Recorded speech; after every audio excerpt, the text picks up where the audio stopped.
Folks, welcome. Let's go. Folks, welcome to Citizen Watch. It's the Saturday edition. It's our only edition anymore here on KYOS 1480. We still have an edition. From beautiful Studio C facilities here. We have the cappuccino machine going, the lava lamps going. We appreciate you being with us here on this Saturday morning or Saturday evening. As you know, our show is moved. We're now on Saturday at 7 a.m. and 7 p.m. here on KYOS, and you can always hear us on YouTube by going in and punching in KYOS space 1480 in the search bar. Punching sounds violent. And I'm Casey Steed, broadcasting here from Studio C. And, I met Robert at Bed Bath & Beyond. He was working in the Beyond department. And that's why today I'm Brother Thaddeus. We brought him into the show. Robert, the Velvet Sledgehammer Tomasetti, the other voice you hear, the Goose Whisperer, as we call him. Not anymore. Those son of a guns are loud. Those geese are getting huge, and they are really looking good for Thanksgiving or Christmas. Hey, Case, I think some of your neighbors are walking by. I did this. I think they're going to be the special over at Hunan, I was feeling, if anybody knows me, you're right. Sometimes I get into the Beyond mode. Yeah. And there's a nice older lady from another country who's minding her business. Yes. But she has a shopping cart and a hook with a nail in it. That's so they can pick stuff out of the trash cans. That's so right. she's looking. She sees my geese. She walks past my fence. She starts coming backwards. She looks back at my geese. And I look at her and I go, "Stop eyeballing my geese." Yeah. Well, they're cute little. You went hunting with me that time. Yeah. Well, one's named Harpo, Groucho, and Chico. No. Your brother's named. My brother liked the big one, Hercules. Hercules is the big one. The gander. There's one female, two males and a female, so we may have propagation. We have to rename it. Folks, we're recording this on Tuesday, July 8th, and you'll be hearing this on July 12th. But I did want to give a shout out to the July 4th holiday here in Merced. I don't know if a lot of people stayed in town. It was nice, but it reminded me of when we invaded Iraq the first time, and we all watched CNN, and they just had the picture of the horizon of Baghdad, and you'd see the ground burst and the aerial burst go off, and it was amazing to me the amount of illegal fireworks, the non-safe and sane, if you will, which I don't have a problem with, folks. I think we've regulated ourselves where let's wrap ourselves in bubble wrap. We're afraid of a kid getting hurt with a sparkler or a bottle rocket. But anyway, it was just interesting because the city had passed some very stiff fines for using fireworks, one outside of the dates, and then of course the illegal fireworks that they harp about. They put some pretty stiff fines, and people obviously weren't deterred by what I saw Friday night. I heard mortars. Oh yeah, it was like I say, ground burst, air burst. It was amazing. The coolest thing I saw is behind me, about a block behind me. You're downtown. You're right downtown. I'm on 21st on Martin Luther King, and behind me they were just these mortars. I mean, you see the sky and you hear the baboom. And that wasn't a city, right? So I'm sitting there going, "What the heck? I want to go check it out." So I go in the back, but the coolest thing I saw, was Asians. Laotians, and they were in a courtyard, right?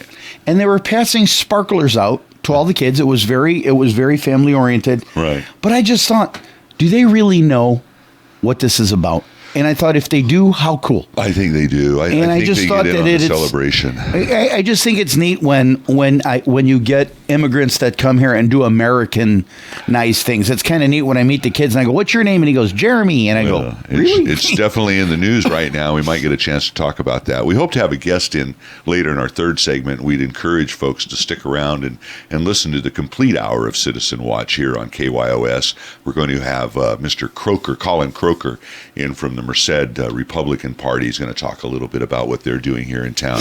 Are they doing anything? One of the things it was a great 4th of July holiday. The weather was hot. It was the typical July weather here in the Valley.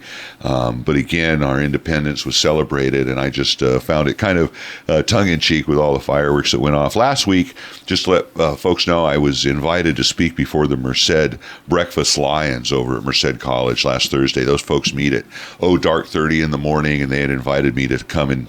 that's the only reason I don't join their group. Tough. They're the nicest guys. They Louis really Mondo are. And them. Mr. Bowomany, Councilmember Bowomany's a member. Kent Christensen. Kent Harrison. Christensen's Who's Kent Harrison? he's a member over there. I don't know what he did. He's retired, but he helps. He's the one that invited us to the deal they had at the lake last year, which again they're going to have on the 18th.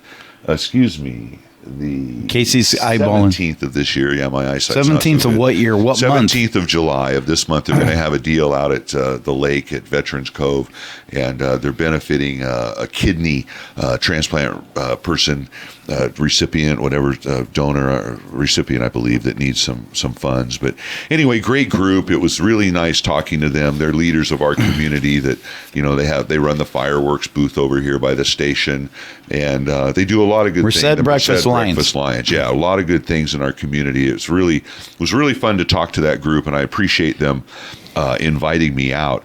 Robert and I, yesterday was Monday, the 7th of July, and it was our first council meeting of July. And one of the things they do at the start of the council meeting is talk about what they discussed in closed session.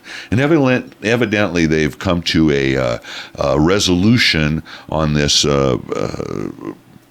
this lawsuit that's been threatened by a firm called or Wait, organization. Let's go back a little bit. Sure. and clear the air here. Yeah. They were in closed session because what they were discussing was the idea, which I believe we will see in the paper soon. Yeah, it's not in today's paper. No, and what it is they want to do districting. District elections for the city council. Now, I've always said that the people on the south side of Merced, South Merced, do not have proper representation. I never thought they did. Right. Now, I didn't think it had to be as weird as it's turning out to be. I just thought... I think the dividing line was interesting. The dividing line is a railroad track. Which one? Santa Fe. Right. Now, Burlington, some people would say Southern Pacific was the old dividing line. Right. But within 1% of the population balance in this city, MALDEF has done some studies, and evidently the BNSF, or the Santa Fe tracks over there by Birdie's Liquors, that is the dividing line, and that's what the city is running with in this proposal. And there was a lot of... Let me explain something. People weren't real happy on the council with this resolution, were they? It wasn't that. I mean, as soon as they opened their mouth and said, "This is what we've done," is we have I think it was 4-3 against. 4-3-4. And they said MALDEF basically and it says, and then we are going to pay their attorney's fees. Which MALDEF stands for the Mexican American Legal Defense Fund. These folks have come to various communities up and down the state threatening lawsuits if they don't have more minority representation. Exactly. Typically Hispanic representation on the city councils, and they feel they've been disenfranchised. And Robert and I disagree with this. I disagree with it because of the how do I put this? Hustle. It was extortion. It's extortion. Now, I understand if you're Hispanic, you got an issue. But Merced has basically 4 minority groups. You have white, African American, Hispanic, Laotian. Right. Now, the Hispanic MALDEF, they didn't go in there with their blazing and say minorities and all, because that's what I'm about. I'm about minorities. I haven't seen an African American on the board in a very long time. Well, since Carl Pollard, and I think to say that Hispanics haven't been stepping up to the plate is disingenuous. No, I didn't say that. No, not you and I. No, but wait, let me. MALDEF to say that. MALDEF, to me, is an extortion group. I agree with you. We sat down and they were going. How much did they get out of the city? Wait, they said, and what they're going to have to pay, and what we've decided we're going to give them $44,000. And first words out of my mouth was extortion. $44,000. And these two people in front of us who were Hispanic. She was very attractive. He was a nice guy. Okay, one of the plaintiffs. We think they were the plaintiffs, but they shook each other, like smiling, like, "Yeah, we got him." And I was peeved. Yeah. That moment is when I said, "You know what? Who in the world, 1, negotiated this? 2, and what did we hear? We heard little Greg Spicer say that, there's an attorney. Greg Diaz. We had Mr. Greg Diaz saying, well, they threatened us with a lawsuit. You're an attorney. Go whip their butts. 99% we were going to lose, so let's not proceed. Let's settle. Let's roll over. And here was the part I didn't like. Let's roll over on our backs. And here's the part I didn't like. When we discussed this on our show, and I don't know how well our listeners heard it, which was Mike Belwomany had an idea. Mike Belwomany thought that there should be 3 districts. Yes. 2 people, 2 candidates per. Right. 1 you vote now, one's in office, Yes. and then every other year They alternate, right. They alternate. I thought, what a great idea. Guess what I heard? You heard it from your mouth. I heard Stan Thurston, attorney, and Greg Diaz, attorney. Instead of saying, that's a novel idea, let's investigate it. This was an idea. Quite frankly, I've never heard of it, and nobody else has ever done it. And I go, well, there's got to be a first for something. Right. It made perfect sense. Something out of the box. Right. Instead, we're going to have these little boxes, 6 boxes of Merced. 3 boxes north of the tracks. 3 boxes south of the tracks. And what you're going to have to do is you're going to have to come up with one person in each box. That's right. Alternate boxes will be voted on. The way the ordinance is written, that at least one of the districts south of the tracks will be voted on in the 2016 election, which will be our next election for city council people. Now, what if they don't find anybody in that box to run? Well, you bring up a good point. And here's the wild thing. The mayor's at large. So the mayor's not from any one of these 6 districts. Which is cool. But he is. So really, do you have 2 people from one district? Yes, you do. Don't you? Yeah, but the mayor's supposed to be at large, kind of a referee Right. and overseer. Referee, but he's though. still a vote. But he's still a vote, and the thing that bugged me the most is the backing down, and I've always said this of Greg Diaz, Yes. the city attorney. Which we heard some information about. What did we hear? We heard that Mr. Diaz is leaving for the palm trees of Southern California. That's what I heard. He's going to be. But here's my problem with that. What? I had a problem because I was in the audience one time. It'll be a I don't couple think of you were months, there, folks. huh? It'll be a couple of months before you It'll leave. be a couple of months, 60 days or whatever. But there was a young lady that sat and acted as the city attorney during Greg was gone on vacation or whatever, and she sat there, and I noticed that her last name was Fincher. I think that's his wife. Not Greg Diaz's wife. No. It's James Fincher's wife. Yes. So we talk about County the good old council. boy. So now what? We got a county Well, council. lawyers look at the Morse family, Morse, and remorse. I mean, there's a lot of lawyers. but it's like they're teachers. not We'll sucking. talk about the Arzamendi right? family But later. but we're not sucking at the trough. Well, I understand Okay. what you're saying. What I laugh at is this. We're Here's what getting I- off the subject, though, about this Well, this is what I was redistricting. laughing about the redistricting. Right. Was it's extortion. Oh, okay. I'm going to threaten tremendously. you with a lawsuit. Yeah. So give me what I want. Some of the comments from the council members, Mike Murphy Oh, they were all suggested talking that the $43,000 in And I legal like that. fees be forwarded to the youth because, as we know, in the last budget negotiation, youth was just he said that a screaming lot for of the more money. MALDEF, but he said the reason being is because a lot of the MALDEF people were the ones that were standing in line asking for money for youth. Building healthy communities. But here's And the folks, point. we have to look at what people's motives are. When we look Agenda. at building healthy communities, look at that billboard when you roll down 16th Street, and it has documented and dreamers. We're not calling them illegal aliens anymore. We're not calling them people that are in our country illegally. We're calling them dreamers. Okay, we've relabeled it. And you look at the California. What's wrong with a endowment dreamer, Case? that is pushing these ads, that is trying to do this social change. And this is kind of what's happening on our city council. Now, this is going to go before the voters. And this is what I can tell you I've heard. If it is voted down, it's still going to happen. Yes, because I'll sue you. That's right. So the thing is, folks, it was a very interesting council meeting. Tony Tomasetti said he felt like he was negotiating with the devil. We made a deal with the devil. Mike Murphy said he felt like we had a gun to our head. And they probably did. Josh Pedroso said he was sick. He goes, it was. He had to do it with he had to say yes with a heavy head. That's right. He had to hold his nose as he signed the document. So again, folks, 43,000, almost 44 of your tax dollars went to some lawyers Now, who wait a threatened a minute. lawsuit. But here's the thing that really And we're bugged still me. not done. This is just the tip of the iceberg. Right. We're going to have a commission put together. Now, Mayor Thurston did something that I don't agree with. He suggested the League of Women Voters be instrumental in determining the districts in this town. Folks, the League of Women Voters is a shill for the Democratic Party. I would say that there needs to be more people participating in the redistricting of Merced County than just the people that sit on the League of Women Voters. But here's the thing that we forget is that everybody, Mike Belwomany, Laura, And Murphy said absolutely no. And the 4 others did it with a gun to their head. And they all said, now here was the funny thing. They said that in order for Merced City to redistrict and look at it all, MalDef did it for $44,000. It would cost us a heck of a lot more. Millions. And I'm looking at them and I'm going, wait a minute. Doesn't that show you that this is high-level robbery? It's all rigged, and they say they're going to use MalDef's studies and surveys as far as this district boundaries. And it could have been worse. Demographics. How? Yeah. Thurston said you should have seen some of the requests they had made. Folks, we're coming to the end of our first segment on Citizen Watch. We encourage you to stick with us here at KYOS, AM 1480, the voice of the Valley, as I like to say, the power of local radio. I'm Casey Steed, and we have Robert, the Velvet Sledgehammer from the Beyond Department. Stay with us. Folks, welcome back to the second segment of Citizen Watch on this fine Saturday morning. Probably about 7:20 in the morning, 7:25. Appreciate you with us here. We're broadcasting from Studio C.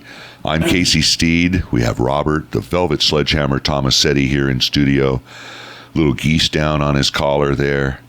But I'll tell you, they're looking healthy. You got to see him when they go to the pool. All he says is pool, and they run right over. I say, let's go swimming. Folks, we appreciate you following us over to Saturday mornings. You know, we're not on during the week anymore. We've got some great programming, though, on KYOS. I think I can talk about it now. We have Dennis Miller on during the week. I've always enjoyed Dennis Miller. I know when he was a host on Monday Night Football, that was kind of interesting, very controversial. And, of course, we're preceding Tea Party Straight Talk on Saturday morning. So I would encourage folks to stick with us next 40 minutes and get on the phone about 8 o'clock and call into Tea Party Straight Talk with the questions you have, that issues they're going to discuss. You know, one thing that was in the news that I saw in Fresno, Fresno's been struggling, of course, with their budget, just like all of the cities had. Of course, we saw in the paper today, the day that we record this show on the 8th of July, on Tuesday, that Livingston is struggling with their city budget, and they have quite the deficit over there that they're going to have to try to overcome. Of course, we saw that Atwater had a mere $2,000 in the black. Merced was literally at a zero balance. Of course, we just talked about the $44,000 that we paid in legal fees, some unexpected expenses. Again, if we ran our households this way, folks, it would really be precarious. You really can't afford to have any rainy days, so to speak. But Fresno has been going through their own gyrations. We remember earlier last year they were going to privatize their waste disposal system, and that was voted down by the voters. There was a lot of heavy union lobbying by the waste management folks because they didn't want to lose those nice city jobs. The city thought that they could save money by privatizing. So when that was voted down, they had to go to different areas. So they went to their firefighters and they asked them to contribute more to their pensions, more to their health care, and not to take a raise for 4 years. And so far, the firefighters have voted this down twice, and they're going to be voting on it this week for the third time. They hope the third time is a charm. And if they vote it down, the city council has the ability to what they call impose terms. They basically work under protest, but they're told what they'll be paid. It's really no different than the previous contract, but of course it doesn't help their bottom line. So it'll be very interesting to see what the Fresno firefighters do. If they don't vote this contract, it leaves almost a $2 million hole in the Fresno budget, which is something that Ashley Swearingen, who's running for, I think, state controller, can't fill. So what I found interesting is the city manager's comment, Mr. Rudd. He said that too many think we're on easy street merely because the city officials no longer fear bankruptcy. We're not out of the woods yet. And this is what we need to remember in all of our city budgets. Just because we're not facing imminent bankruptcy, we're not out of the woods financially. And I think Robert can talk about it on a financial level. It's simple, Case. You want to eat steak tonight? Yeah, I'd like to. Open your refrigerator. If there's no steak in there, what are you going to do? Not eating. I can't afford it right now. Well, it's not they can't afford it. The point of the matter is these cities have been giving away, lucrative contracts. And the people that are the beneficiaries of these contracts, what are you thinking? That's what I mean. You're sitting here for example, I know a guy, works for the county, the city, sits in a city truck, watching lights, making $60,000, $70,000 a year, complaining about his lot in life. Right. And I'm sitting there looking at this guy going, you already retired from one company. Now you're over here. You sit in a truck and you just look at lights and you're complaining because of cutbacks. Right. Okay, I just don't understand how people think that they can continue to spend and spend and spend with no income coming in. I mean, you and I were talking about this morning. It's in the newspaper, and that's California is the 8th largest economy in the world. That's right. It is past Russia and Italy of all places. Yeah, amazing. But the thing that I thought was really funny about all of this was the fact that it's fuzzy math. Yeah, well, It says California's 2013 results were boosted by a revision in how state gross domestic products are calculated. For the first time, business spending on intellectual property, including entertainment, was included in the statistic. So in order to keep our lofty goals, we jerry-rigged the numbers. When the tire meets the pavement, Livingston, which was touted as doing well, is 100 and something thousand upside down. Which is a lot. The city of Merced has to quake in their boots, Mr. Diaz, okay, to a $44,000 extortion, okay, and the county, God knows what they're millions in the hole. And the point of the matter is, it's okay. And nobody is paying attention. And what are they doing about it? I mean, the hard decisions. I've always heard in Livingston's instance, well, there's no layoffs. Folks, there's going to be some layoffs. There's going to have to be. We read that the 5% increase in Fresno's revenues over last year. So it's not like they're not improving when they said they're at the bottom and things are looking up. That's kind of true, but the expenses, the outgo is outstripping any gains that you make. And Robert, that's where he understands the financial side of that. But this is the bullet train. Well, that ain't to nowhere. Yeah. Because what's happening is these expenses of the cities and the unions, and we catered. And here's what I think we should do. Everybody gone. Wow. Okay. Every time I go to a city employee, a county worker, that about their lot in life and how terrible it is, I've got 10 to 15 people that would love to have that job. That's exactly right. So you keep mouthing off about what you can't afford. Right. Okay. These people live in the best sections of town. They drive Hummers. They drive Tahoes. They drive beautiful vehicles. They're not lacking for anything. And again, we need to change the rules. I mean, what did we hear last night about the graffiti contract? $174,000. And they're questioning whether we're going to be able to afford that in the future because of SB 7. We may have to pay prevailing wage to folks to go cover up what these little gangbangers. And this is I'm going to put on the wall. I mean, thank you, Josh Pedroza, because you think prevailing wage is the way to go. Yeah. And what you're not understanding is you can't wear two hats, Josh. And that's the same thing with all these city employees. They wear the employer, give me my family. But what about your social contract, okay, with where you live? Is it okay to keep breaking the city because you want more and more and more? How much is enough, folks? Well, here's the problem question. How much can we afford? Here's the problem I have, and I'm going to make a phone call as soon as we get done with this, is Ken Testa at the schools. Yes. The state of California is looking at floating $9 billion to fund all the schools' repairs. Yeah. All of the schools, not just one district or whatever. They're supposed to get $9 billion. Jerry Brown's supposed to vote on that. We voted $60 million to repair our schools. Yeah. I have not seen or heard, and I've talked to a lot of people of any leaky roofs or anything. No, I guarantee you there's not buckets. So what I want to know with Ken Testa is how I can be on the oversight committee. I want to know where the money goes. I am sick and tired of people like Vinny Scambray and his buddy Mr. Khan playing, with coconut shells of where money's going. You got people in Atwater that were promised something under a bond, right? And people in Merced High. Merced too. And the point of the matter is what I'm going to start doing is I'm going to start making phone calls because I'm sick of just, that's just the way it is. 53 valedictorians. Do you know what I heard why they have 53 valedictorians? Yeah, no, why? They say it's a concerted effort by the school district to give these kids a leg up because on their transcripts they can write, I'm a valedictorian. Yeah, they get more. What number were you in your class? Yeah, but they don't realize it dilutes what valedictorian means, and they don't care. Folks, I got my paycheck. It's just such it's a not dichotomy about the kids here in this state. We're the 8th largest economy in the world, not the 8th largest state in the nation, in the world as a state. And they say 2014 we may surpass France and England. Yeah, we're like our own country, and here we are. the most impoverished state in the nation.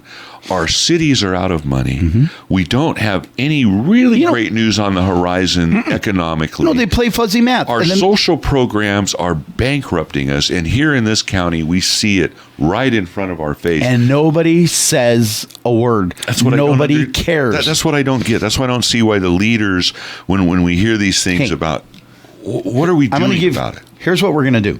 Friday, my nephews come from Boston. That's one is 17. Very nice. One is going to be 15. I'm going to march them to Wick for lunch.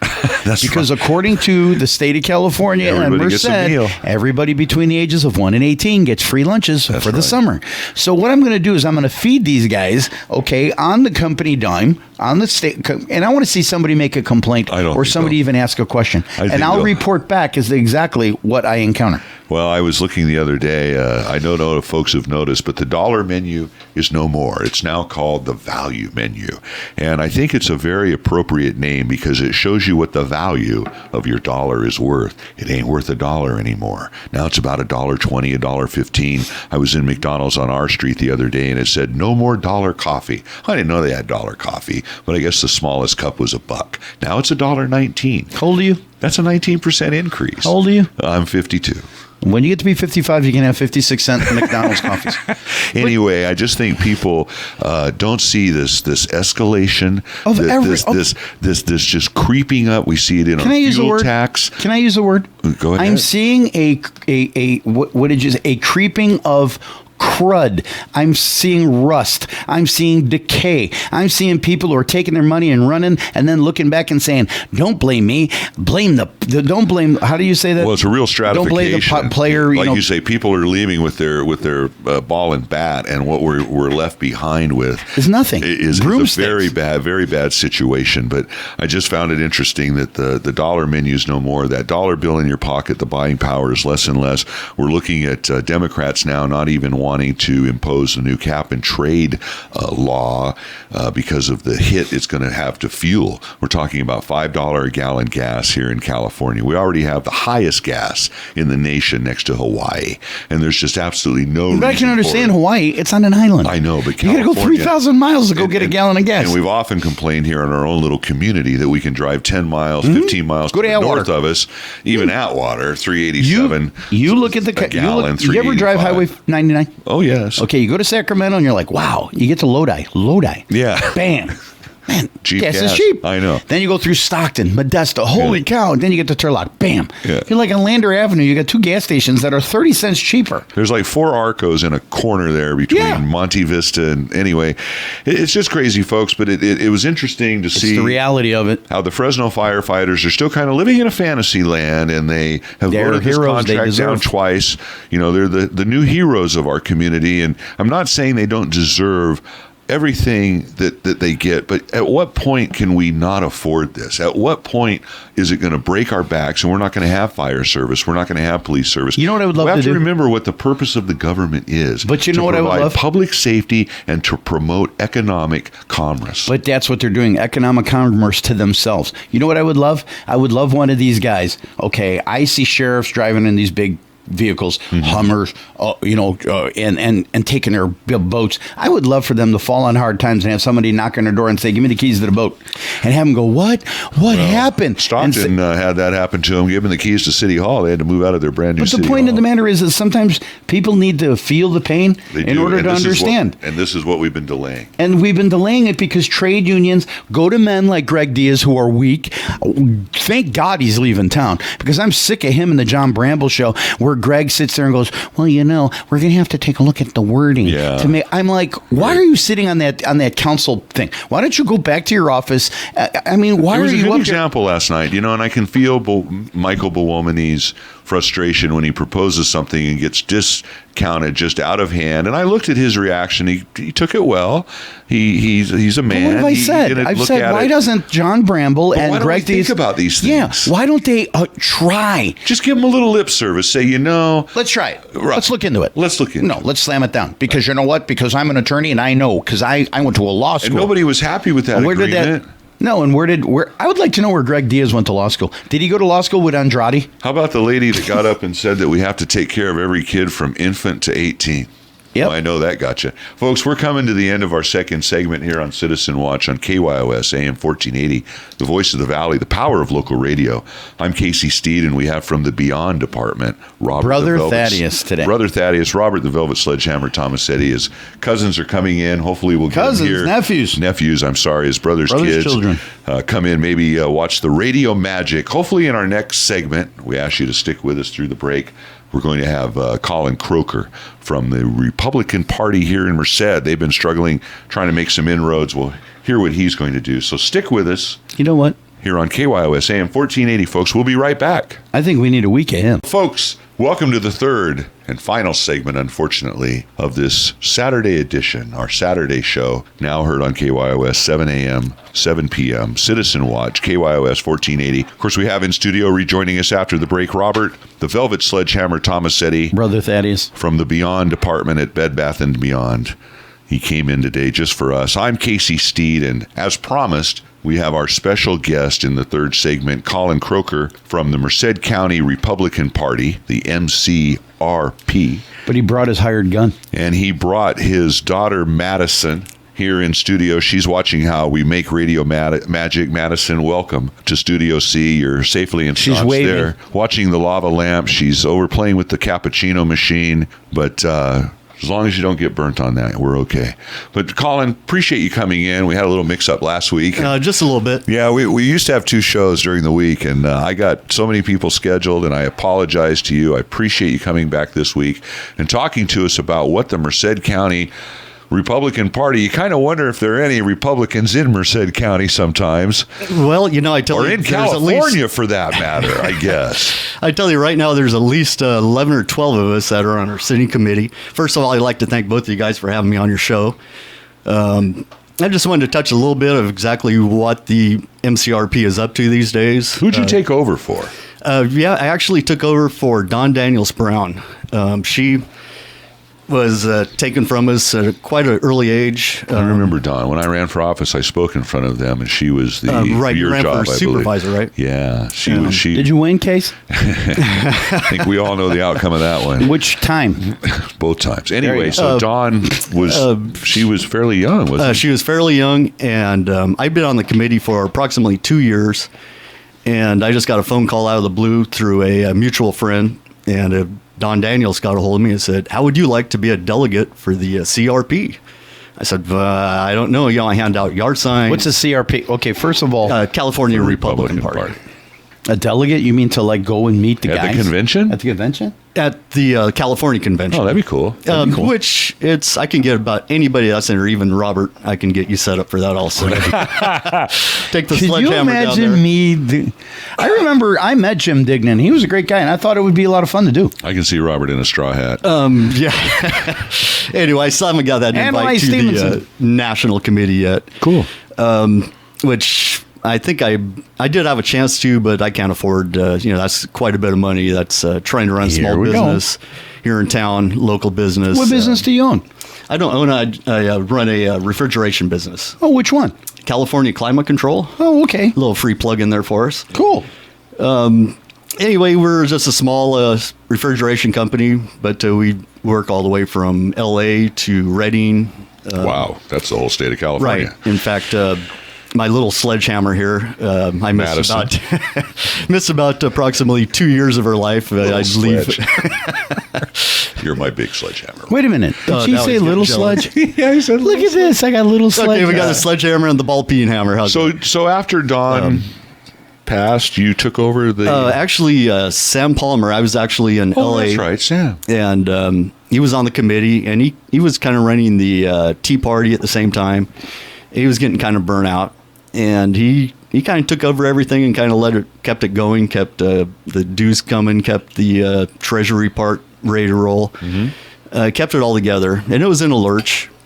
And I'm not sure exactly what happened. I just know he gave me a call. I was down in L.A. and said, "When are you going to be back in town? I need your help." And I said, "Oh, we're just about done with this project. I'll be able to take a little time off." And next thing I know, I came back, had a meeting, and they took a vote, and you were elected. I was elected, right. Everybody that volunteers 1 foot forward, and everybody stepped back, and you were left. Exactly. Yeah. And I did see a need for it. and I wasn't really prepared to do it, but that's the way it came about. So Don't we have more openings on the Republican committee here yes, in we town? do. Nope.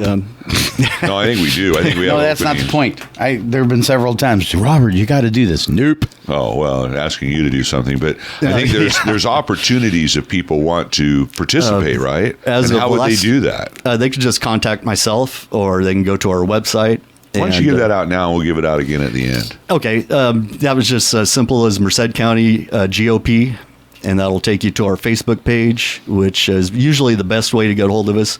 Honestly, our webpage is outdated, and trying to get it updated has turned into be quite a... Sure. I could probably do it myself, or my daughter could probably do it on Little on Sledge. just the little Sledge right there, right? Hey, but you know what? So basically, if people want to get a hold of you, the best way to get a hold of you is It would be to go to our website. to go to our website, or pull it go to up. your website, leave an email. Right, and Can there I is be a honest phone with you number on guys? that. That always bothered me. What bothers you, Rob? Well, days old, you picked up the phone, left a message, stuff. Now you got to go to websites, and we'll get to you when we get to you. I always like a phone number, but I'm kind of, archaic. And I'm gonna say this. I honestly think, and I sat on the Republican committee Right. here. I was the alternate behind Keith King, and the problem that I see then and today is you can't get a hold of anybody. Well, he's told you a way to get a hold of him, so Oh, we're I going to know have to how to make get that. hold- We're going to have to make that work. And we do have a MCRP phone, but that's not monitored 24. People think that we have a There's no machine on headquarters it? somewhere. There's a machine on it. Okay, you want to give out that number? Sure. That is 383-7425, I believe. 383-7425, 209 area code. He said, "I think." Well, if you get some lady that says "Don't call me anymore," you probably got a couple. I of get that digits a on. lot. But you get that when people want to talk to you. Anyway, it's one of those deals where we wanted to talk about what you're doing here in Merced County. We kind of look. I don't know if but I look at California as kind of being a very liberal state. And I think Merced is somewhat conservative. The Valley is somewhat conservative. Very much so. Right. That's the only saving grace we have is the Valley. Well, I think you're right, and I think we see that in how our leaders administer here in the Valley, as opposed to maybe the Bay Area or Los Right. Angeles, some more liberal things.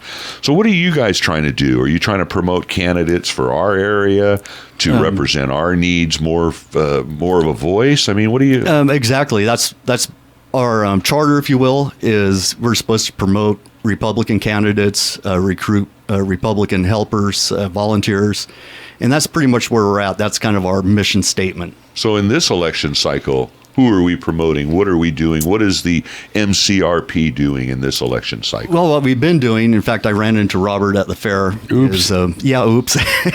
And we could have done that all day long, Robert, but he had to go. So, You could talk to Robert all day long. yeah. which I look forward to it sometime. I had beer to dispense. So, anyway. And, actually, we have, I believe it was 96,000 registered voters in the county. Okay. And this last midterm, we came up with, I believe it was 23,000 actual cast votes. Oh, So 20. that gave us that magic 25% number. Right. If we can just change that, and we register everybody. We've been at about every street fair. I get everything from people coming by, shake my hand, to walking by with the middle finger salute. Oh, yeah. It just depends Yeah. where it goes, and that doesn't really bother me. It is what it is. Hey, you're going to have your detractors. Exactly. I always say when you're the lead dog, they always throw rocks at you. Exactly. I just got to let it roll off. Beauty's only skin deep, which was stated by people who are what? Ugly. Yeah. Okay. And I'd like to say when I So- signed up for this job, I wasn't expecting it, but I didn't really realize what to expect. I didn't realize that this aspect came with the job, the position. So there's So a the whipping idea is to post. get more registered voters, Registered more voters. registered Republicans, Oh, right. I believe and it's try to about narrow the 60-40. gap, because right now don't we have more Democrats registered than Republicans? The percentage wise, I believe it's about a 60-40. Right. So in about this a county. 20% in this county. Right. And that's not statewide. No. Statewide, it's And that's a lot big worse. gap to overcome. It can be done. It can be done, And but And you know where it was done? we're working on. Stanislaus County.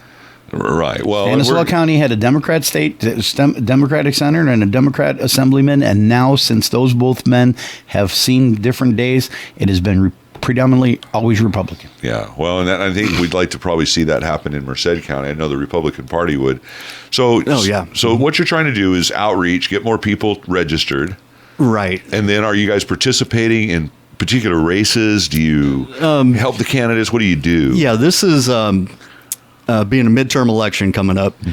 We've actually, the only person that we really endorsed, we had two that would have been for governor and then for 16th district. So Teixeira ended up as governor. No, Teixeira is. I'm sorry, 16th congressional district. Right. And then we have Neil Kashkari.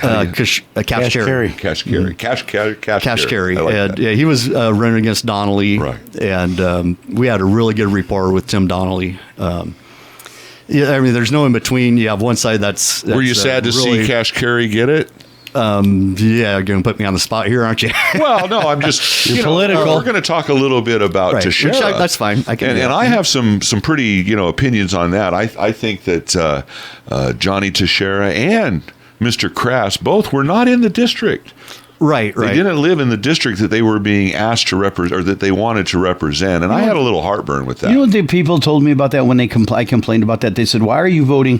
Why are you supporting Mel Levy? And I go, because Mel Levy in the district. Mel Levy can vote. I didn't even say that. I said, Mel Levy can vote for himself. There you go. I said, Crass and Teixeira can't. Yeah, what do you say to that? I want you to address that because you've gotten some heat over that being the head cheeseball now. Right. Oh, yeah. No, I've caught a lot of heat for that. Cheeseball. Just let's go on. Yeah. People Don't let me put the our little, brand of the humor, little as we say in the commercial. Go ahead, explain. Right. And, it comes down to which constitutionally they can. Article 1, Section 2, I believe it states, just off the top of my head here, you have to be 25 years old of age, live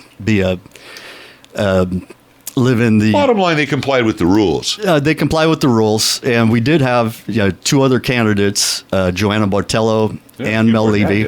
There's actually another gentleman, and the name's... Yeah, I know what you're saying. He did get 620 some of the votes. Okay. Wow, he's got a big family. So did Mickey Mouse. But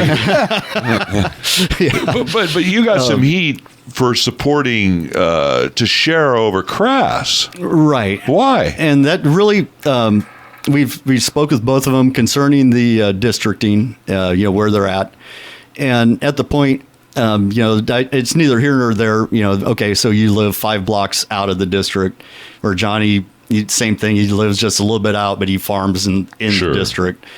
And Crass was from Merced. That was his claim to fame. And that's the one part which I knew, which actually Johnny did lose Merced County by about 300 something votes. Boy, with the number of Crass signs I saw around, I thought he was a shoo-in. I thought Teixeira was out of it. Which actually came pretty close. But it was outside the county where Teixeira picked up his winning margin. That's what guys don't understand. It's the same thing when Jeff Denham ran. Jeff Denham did not carry his own county. He carried Merced, not Monterey. Well, this is the same thing with Crass. Mm-hmm. Crass carried Merced and not Fresno. So being from Merced and representing the Merced County Republican Party, some of the Crass people were upset that we were, or that you or the party was supporting, or your committee was supporting Teixeira. And people think I just picked Johnny to endorse. Right. And, in all honesty, Johnny, Joanna, and Mel, they've been pretty much sitting members on our committee for, not sitting, but they would show up for about the past year leading up to this, and they were always there. They would show up at every event, and they paid the price. Basically that's one way to put it. And then everybody, our mind was pretty well made up. We knew that we wanted somebody, a small business guy, which Johnny is, and we also knew that we needed somebody that worked in the not so much the dairy, but in the ag. I think the bigger picture is you wanted to have a good slate of candidates, which we did. Right. We had Bothello to choose from. Of course, Mel with his military experience. Right. Johnny, Steve Crass, obviously impeccable credentials. Oh, definitely. Yeah. So these were 4 good candidates to choose from, which is a nice position to be in, as opposed to having no one. Correct. Right. You want to talk a little bit about. I don't mean to switch subjects on you, but last night at the city council meeting, the city of Merced has decided to go with districts. Districting. Have you heard about this? Yeah, I have. The BNSF tracks, north and south. It's going to be the north and the south. Used to be south side of the tracks. We always considered Santa Fe or Southern Pacific. Now we've moved that up to the Amtrak tracks. 6 districts, 3 on each side. Mayor at large, which to me, you have a mayor coming from one of the districts. So you have 2 from 1 is the way I look at it. What's pretty much, right. What's your opinion on this? About this group, MalDef, threatened lawsuit. Do you think we're at large is okay? What do you think? We've got 10 seconds. Okay. Yeah, I haven't looked into it enough yet, but I think that the way that it is now is probably it works. If as soon as you start breaking it up in that type of districting, then you are going to have the special interests, which are going to get their little meaty fingers in there, and they're going to have more of a say as far as affecting the swing of a vote. Is the Republican Party taking any? Probably a little too early. They just came out with it last night. Right. Are you guys going to look at that because it's coming on we're this gonna have ballot, to. this election? Right. So you may take a position or not. So people, if they want to get involved, maybe contact. Correct. Which we're gonna have to take some type of a position on because it is going to affect us. We have 1 minute left. We got an extra minute. All right, let's give let's your do it. contact information, Colin. Okay. If people want to get in touch with you or the Republican Party. Right. Okay. Like I said, either go with the Merced County Republican Party or Merced County GOP. We actually have 2 domains. And Is that .org or .com, or they just do a search and just search right? Okay, It'll come right up. Okay, and that'll take us to. We actually have a couple contact numbers. And that is right, which the 38. one number is 321-2491. 249. And that's probably the best number to get a hold. And that'll go right to the answer machine. 321-2491. Okay, well, folks. Or just call California Climate Control and ask for Colin. Yeah, we really, Colin, we appreciate you Okay, and get me Madison. in real trouble now. Madison coming in today and watching Hey, the magic. I give her the paper. Apologize for you. Give her the application. Apologize for you messing up last week. But again, thank you for coming that's- into Citizen Watch, Let's folks. have him Thank back. you for listening to another fantastic edition of Citizen Watch. Robert talks over me every time. Hey, thank you guys for having me. You're Appreciate welcome. it. Bye-bye. Tune in next Saturday, folks. Bye-bye.